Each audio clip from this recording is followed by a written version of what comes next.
Everyone আসসালামু আলাইকুম। কেমন আছো তোমরা সবাই? আশা করছি তোমরা সবাই খুব ভালো আছো, সুস্থ আছো। আলহামদুলিল্লাহ আমরাও বেশ ভালো আছি।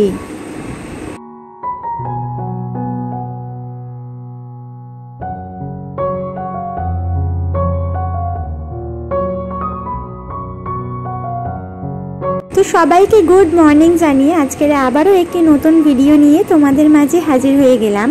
আশা করছি আজকের আমার এই ভিডিওটা তোমাদের কাছে একটু হলেও ভালো লাগতে পারে, তাই ভিডিওটা না টেনে শেষ পর্যন্ত দেখার অনুরোধ করছি।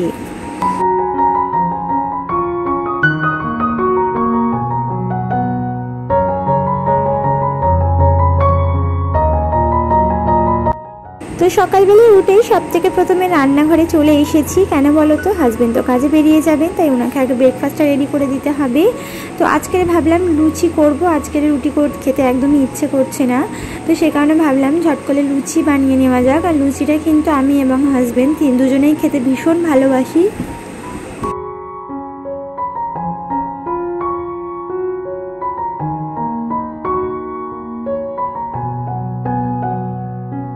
তো ইউটিউব সম্বন্ধে তোমাদের কিছু টিপস আজকের আমি দেব।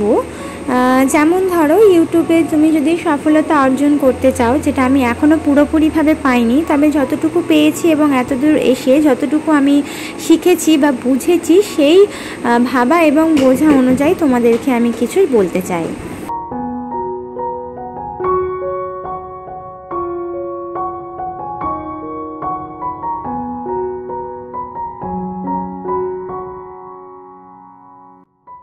তো ইউটিউব প্ল্যাটফর্মে কাজ করাটা কিন্তু অতটা সহজ বিষয় নয়। মানে ইউটিউব প্ল্যাটফর্ম বলে নয়, যে কোনো বিষয়ের কথা বলছি।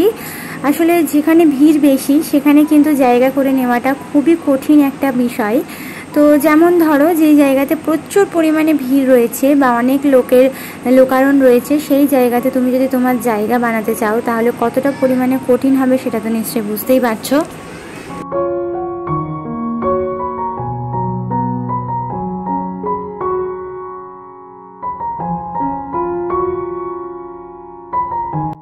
তো হাজারো ভিড়ের মাঝে তুমি যদি চাও তোমার জায়গাটাকে করে নিতে, তাহলে কিন্তু তোমাকে অটুট থাকতে হবে। তোমার কাজটাকে কিন্তু যতটা পারবে সুন্দর করে প্রেজেন্ট করার চেষ্টা করতে হবে। অর্থাৎ ধরো, তুমি যে কন্টেন্টটা ক্রিয়েট করছো, চেষ্টা করতে হবে সেটা তোমার কাছে যেন বেস্ট মনে হয়। তোমার কাছেই যদি তোমার কন্টেন্টটা ভালো বেস্ট বলে মনে না হয়, তাহলে কিন্তু আর কারোর কাছে সেটা ভালো নাও লাগতে পারে। তো সবথেকে প্রথম কথা, তুমি যে জিনিসটা বানাচ্ছ বা তুমি যে কন্টেন্টটা ক্রিয়েট করছো, সবথেকে প্রথমে তুমি ভিডিওটা প্রথম থেকে শেষ পর্যন্ত দেখো। দেখার পর দেখো তোমার ভিডিওটা তোমার কাছে কতটা পরিমাণে ইন্টারেস্টিং লাগছে বা তোমার কাছে কতটা ভালো লাগছে। তো তোমার কাছে যদি মনে হয় যে হ্যাঁ, আমার ভিডিওটা খুব সুন্দর হয়েছে, কন্টেন্টটা খুব সুন্দরভাবে আমি বানাতে পেরেছি বা সুন্দরভাবে আমি প্রেজেন্ট করতে পেরেছি, তাহলে তুমি বুঝবে তাহলে এই জিনিসটা আরও বাকি 5টা মানুষের কাছে ভালো লাগতে পারে। তো 10টা মানুষের মধ্যে যে 10টা মানুষেরই ভালো লাগবে এমনটা কখনোই ভাববে না। সবসময় ভাববে যে আমি যে কন্টেন্টটা ক্রিয়েট করলাম, অন্তত 2টো মানুষের যদি ভালো লেগে থাকে, সেটাও কিন্তু আমার কাছে অনেক বড় একটা পাওয়া। মানে ধরো, আমি যদি কারোর ভিডিও দেখে থাকি, সেই ভিডিওর সূত্রেই বলছি। তো আমার কাছে যেমন অনেকগুলো কমেন্ট আসে, তো আমি যে কমেন্টগুলো পড়ি, এখন অনেক কমেন্ট না আসলেও যদি আমি সারাদিনে আমি কথাই বলছি, আমার কাছে যদি একটাও কমেন্ট আসে, সেই কমেন্টের মূল্যটাও কিন্তু আমার কাছে অনেক বেশি। তো গত 3.5 বছর ধরে আমি পরিশ্রম করে যাচ্ছি। 3.5 বছর হয়ে গেছে, 4 বছরের কাছাকাছি কিন্তু আমি পৌঁছে গেছি। আর সত্যি কথা বলতে, আমি কিন্তু 1 মিনিটের জন্য আমার এই কাজটাকে বোরিং বলে মনেই হয় না।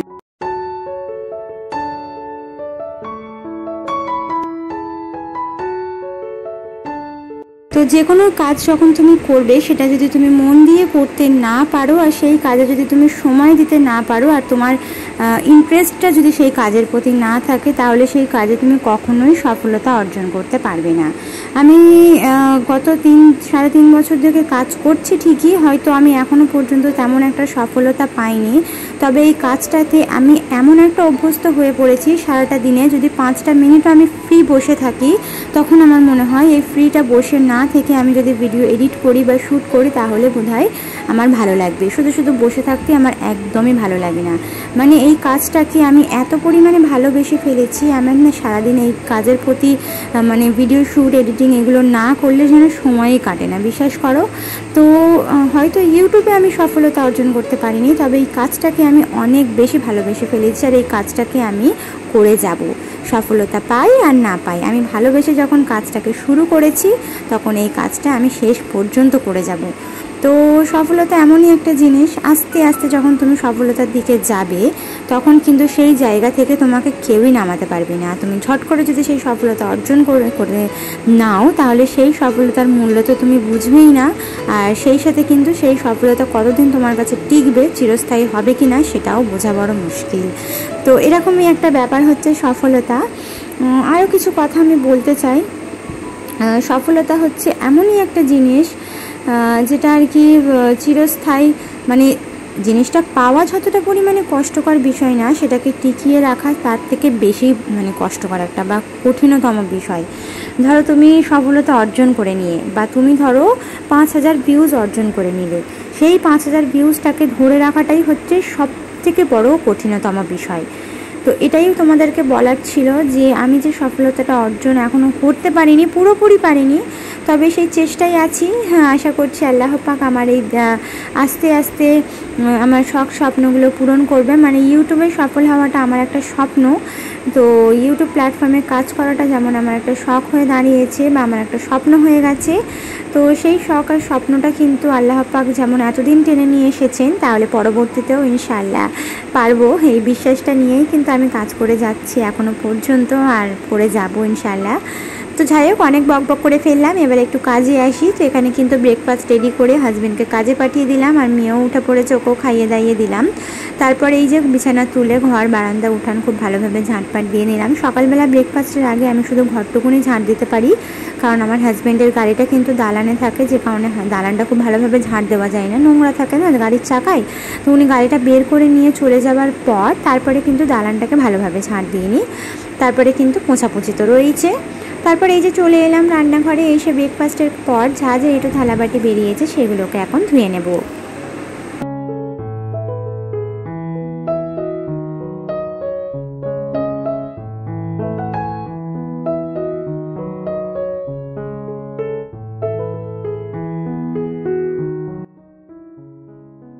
যেই কথাটা প্রত্যেক ভিডিওর মধ্যে না বললেই নয়, আমার দিদি বোনেরা যদি আমার চ্যানেলে নতুন এসে থাকো, আমাকে প্রথমবার দেখে থাকো, আর আমার ভিডিও দেখতে তোমাদের যদি একটুও ভালো লেগে থাকে, তাহলে অনুরোধ করবো আমার চ্যানেলটিকে সাবস্ক্রাইব করে অবশ্যই বেল আইকনটা প্রেস করে দেবে। এতে করে যেটা হবে, আমার ভিডিও ছাড়া মাত্রই তোমাদের কাছে নোটিফিকেশনটা পৌঁছে যাবে।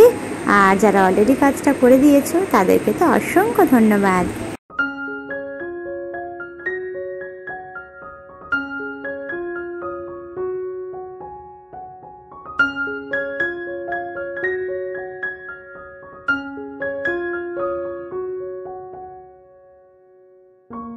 তো তোমাদেরকে তো একটা কথা বলাই হয়নি, সফলতার সব থেকে মেন চাবিকাঠি হচ্ছে ধৈর্য, যেটাই হচ্ছে সব থেকে বড় একটা মানে বিষয়, যেটা তুমি যদি না দিতে পারো যে কোনো কাজের ক্ষেত্রে, তাহলে কিন্তু তুমি কখনোই সফলতা অর্জন করতে পারবে না।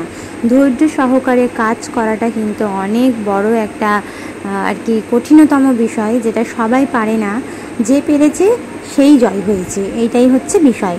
তো যাই হোক, এখানে কিন্তু হাজব্যান্ডকে দিয়ে কালকে রাত্রে ব্যানার্জি হাট থেকে অনেকগুলো সবজি আনিয়েছিলাম, তো সেই সবজিগুলো রাত্রেবেলা যেহেতু এনেছেন তো আর গোছানো হয়নি, খাওয়া দাওয়া করে শুয়ে পড়েছিলাম। এমনি প্লাস্টিক শুধুই আমি ফ্রিজে রেখে দিয়েছিলাম, তো এগুলোকে আমি বেছে নেব। তো এর মধ্যে ছিল পটল, ঢ্যাঁড়স, কাঁচা লঙ্কা, টমেটো, কুমড়ো। তো কাঁচা লঙ্কাগুলো আমি কিন্তু মুখগুলো ছাড়িয়ে রেখে দেবো, আর ঢ্যাঁড়সটা আজকে রান্না করব, আর পটলটা রেখে দেবো, কুমড়োটা কেটে রাখবো। কুমড়ো আবার এইভাবে রেখে দিলে আমি দেখেছি পচে যায়, আবার কেটে যদি টুকরো টুকরো করে একটা কন্টেনারে করে রাখা যায় তাহলে ম্যাক্সিমাম 1 সপ্তাহ তুমি ভালো রাখতে পারবে। আর এইভাবে তুমি যদি রেখে দাও, কাল বাদ পরশু দিনই তুমি দেখবে একদম পচে গেছে, গন্ধ হয়ে গেছে। তো এই জিনিসটা কিন্তু আমি অনেকবারই ফলো করে দেখেছি। তো যাই হোক, এখানে কিন্তু আমি এখন সবজিগুলোকে ঝট করে বেছে নিচ্ছি।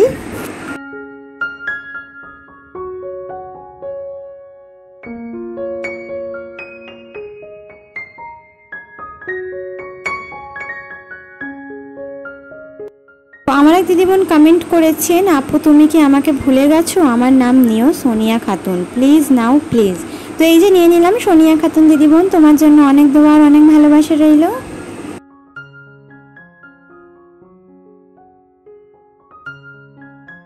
তো আরেক দিদি বোন কমেন্ট করেছেন, আপু আমি তারকেশ্বর থেকে বলছি, আমার নাম সোনালি, আমারও মেয়ের নাম আমায়রা।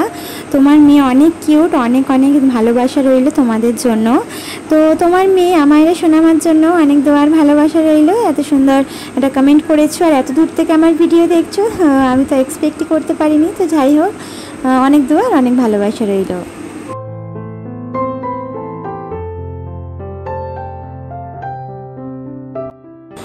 তো সাইয়াদ রাবিয়া দিদি বোন কমেন্ট করেছেন, আপু তোমার ভিডিও আমি রোজ দেখি, আমাকে ভালো লাগে, আমার নামটা প্লিজ নিও। আমার নাম রাবিয়া আর আমার ছোট বোনের নাম রাজিয়া, তোমার নামে নাম।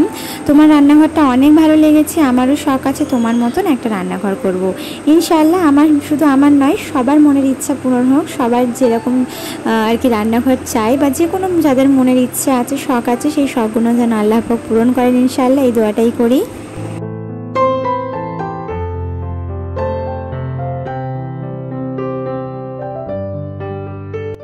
নীলা খাতুন দিদি বোন কমেন্ট করেছেন, অনেক দিন থেকে তোমার ভিডিও দেখি, আজ কমেন্ট করলাম, তোমার ভিডিও আমার অনেক ভালো লাগে।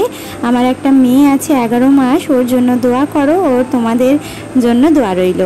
তো তোমাদের জন্য অনেক দোয়া আর অনেক ভালোবাসা রইল, এত সুন্দর একটা কমেন্ট করেছে তার জন্য।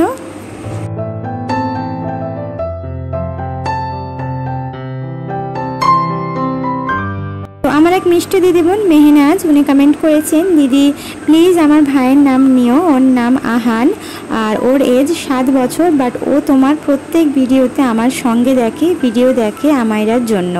হ্যাঁ, তো সত্যি কথা বলতে আমায়রাকে কিন্তু এবার থেকে প্রত্যেক ভিডিওতে দেখানোর চেষ্টা করব। আর তোমাদের জন্য অনেক দোয়া আর অনেক ভালোবাসা রইল।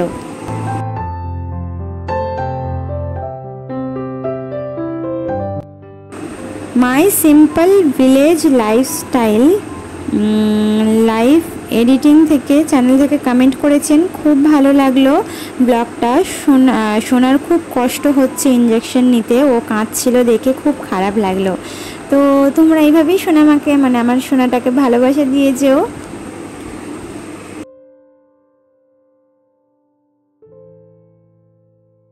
তো যাই হোক, এখানে কিন্তু তোমাদের সঙ্গে গল্প করতে করতে কমেন্টে রিপ্লাই দিতে দিতে আমি কিন্তু এখানে রান্নাও বসিয়ে দিয়েছি। তো আজকের সিম্পলে ঢ্যাঁড়স দিয়ে মাছের ডিম রান্না করব, আর এখানে কিন্তু পাতলা করে মুসুরির ডাল রান্না করব, টক ডাল মানে আম দিয়ে।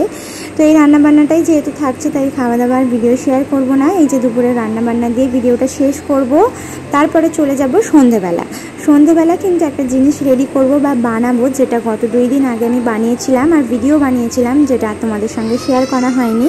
তো ভাবলাম তোমাদের সঙ্গে শেয়ার করি, তাহলে কি হবে বলো তো, তোমরাও একটু হেল্পফুল হতে পারো, মানে ভাবতে পারো নিজেকে যে কিভাবে তোমরা এইভাবে আর কি রান্নাঘরের জন্য হাঁড়ি পাতিল ধরার যে ন্যাকড়া হয়, সেটা এইভাবে ছোট বানাতে পারো। কাপড় দিয়ে ধরলে অনেক সময় হয় কি নিচে থেকে কিন্তু কাপড়টা পুড়ে যায়, যেটা আমার সঙ্গেও বেশ অনেকবার হয়েছে এবং আগামও হতো। কিন্তু আমি তারপর থেকে ভাবলাম যে না, একটা কিছু বানিয়ে নেওয়া যাক, দেখতে ভালো লাগার পাশাপাশি যেন কাজেরও সুবিধা হয়। তো আমার দিদির যেহেতু সন্দেশপুরে বাড়ি, ওখান থেকে ওখানে বাচ্চাদের যে গেঞ্জির কাজ হয়, মানে গেঞ্জির জামা কাপড়ের ওরা স্টিচিং করে, যেখান থেকে জামা কাপড় বেঁচে যায়, তো সেই জামা কাপড়ের টুকরো কিন্তু আমাকে দিয়ে পাঠিয়েছে। তো সেই টুকরোটাই কিন্তু আমি এখন কাজে লাগাবো। তো এই যে একদম পাতলা গেঞ্জি, সফট কাপড়, আর এই কাপড়ের মধ্যে নোংরাও থাকে না, ধুলেও কিন্তু একদম ঝকঝকে হয়ে যায়। তো ভাবলাম এটাকেই কাজে লাগানো যাক। তো এইভাবে ভিতরে সুতির সুতির বা যে কোনো কাপড় একদম মোটা করে একটু দিয়ে দেবে, আর তার উপরে এই যে একটা সুন্দর কাপড় কভার করে দেবে, দিয়ে চারদিক থেকে মুড়ে স্টিচ করে নেবে। একটু মোটা হলো, আর এটা কিন্তু হাঁড়ি পাতিল ধরার জন্য অনেক সহজ এবং অনেক সুবিধাদায়ক হবে, এটা কিন্তু আমি গ্যারেন্টি দিয়ে বলতে পারি, কারণ আমি নিজেও সেই সুবিধাটা পেয়েছি। তো তাই আমি ভাবছিলাম যে তোমাদের সাথে শেয়ার করলে আমার সাথে সাথে আমার আরও দিদি বোনেরাও হয়তো একটু সুবিধাজনক হতে পারে। আর এটা স্টিচ করতে খুব একটা বেশি সময়ও লাগে না, ম্যাক্সিমাম 5 থেকে 10 মিনিট লাগবে, ব্যাস। তাহলে ঝট করে স্টিচ করে নাও। আর তোমার ঘরে যদি মেশিন থাকে তাহলে তো কোনো কথাই নেই, আমার ঘরে তো আর মেশিন নেই, তাই আমি এটা হাতেই স্টিচ করে নিলাম। এই যে দেখো কি দারুণ হয়েছে না, আর এটা দিয়ে হাঁড়ি পাতিল ডলতেও ভীষণ ভালো লাগবে। আজকের ভিডিওটি এ পর্যন্তই ছিল, আশা করছি পরবর্তী ভিডিও পর্যন্ত তোমরা সবাই সুস্থ থাকবে, ভালো থাকবে। আল্লাহ হাফিজ। আসসালামু আলাইকুম।